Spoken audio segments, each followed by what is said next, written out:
സക്കീർ ഹുസൈൻ്റെ ഓർമ്മകളുമായി പെരുവന കുട്ടന്മാരാണ് നമ്മളോടൊപ്പം ചേരുന്നു. എങ്ങനെ ഓർക്കുന്നു?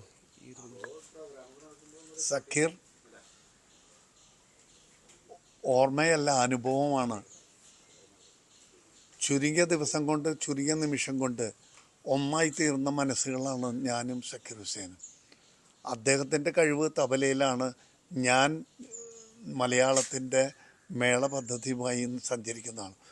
ഞങ്ങൾ തമ്മിൽ അവിചാരിതമായിട്ട് പരിചയപ്പെടുന്നു 99-ലെ മുംബൈ കേളി നടത്തുന്ന ഫെസ്റ്റിവലിൽ.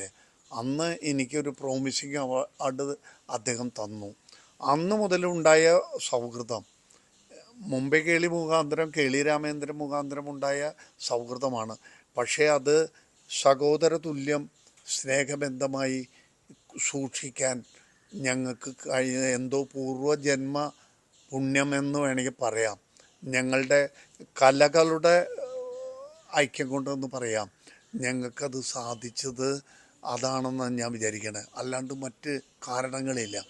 ഞങ്ങൾ കൂടെ ബന്ധപ്പെടുന്നവരല്ല, കൂടെ സംസാരിക്കുന്നവരല്ല.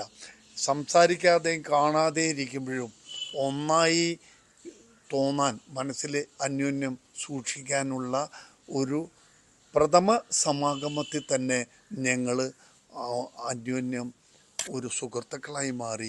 എൻ്റെ ജ്യേഷ്ഠ സഹോദരനാണ് അദ്ദേഹം. എന്നേക്കാൾ അദ്ദേഹത്തിന് 2 വയസ്സ് കൂടുതലാണ്. അദ്ദേഹം നൽകിയ പ്രോമിസിങ് അവാർഡ് ഞാൻ ഇപ്പോഴും ഒരു നിധി പോലെ എൻ്റെ വീട്ടിൽ സൂക്ഷിക്കുകയാണ്. അതിനുശേഷം മുംബൈ കേളിയുടെ lifetime achievement award 2017 Keli Mumbai lifetime achievement award 2023 December 13. 2023 December 13 Keli Mumbai Zakir ഹുസൈനെ ആദരിക്കുകയാണ്. ലൈഫ് ടൈം അച്ചീവ്മെൻ്റ് അവാർഡ് നൽകി. അത് നൽകാൻ കേളി മുംബൈ ക്ഷണിച്ചത് മട്ടന്നൂരിനെയും എന്നെയാണ്. ഞങ്ങൾ 2 പേരും ചേർന്ന് അദ്ദേഹത്തെ ആദരിക്കുമ്പോൾ നമ്മുടെ മലയാളികൾക്ക് കിട്ടിയ ഒരു അംഗീകാരമായിട്ട്, നമ്മുടെ വാദ്യകലയ്ക്ക് കിട്ടിയ അംഗീകാരമായിട്ടാണ് ഞങ്ങൾ കാണുന്നത്. ഇത്രയും മഹാനായ സക്കീർ ഹുസൈനെ ആദരിക്കാൻ ഞങ്ങൾക്ക് സാധിക്കുന്നത് ഈ കലയുടെ മഹത്വമാണ്.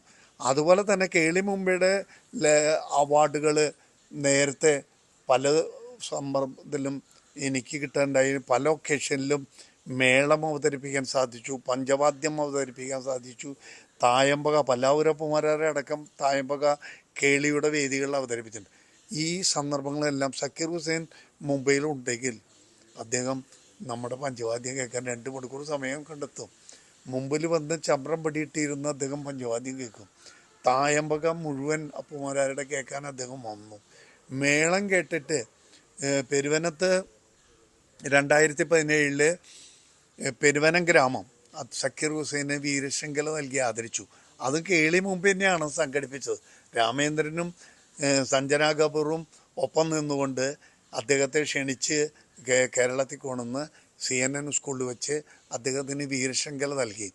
ആ വീരശൃംഖല നൽകിയത് നമ്പ്യാരാശാനും മട്ടന്നൂരും ഞാനും, അങ്ങനെ ഇവിടുത്തെ കലാകാരന്മാരായ എല്ലാവരും ചേർന്നിട്ടാണ് സക്കീറിന് വീരശൃംഖല അടിച്ചത്.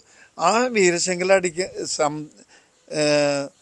സമ്മാനിച്ചതിന് ശേഷം അദ്ദേഹത്തിൻ്റെ തബല വാദനം ഉണ്ടായി.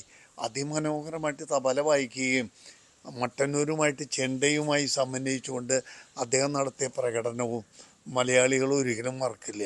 ഞങ്ങളും പെരുവനം ഗ്രാമം ഒരു മേളത്തിൻ്റെ നാടാണ്, പൂരത്തിൻ്റെ നാടാണ്.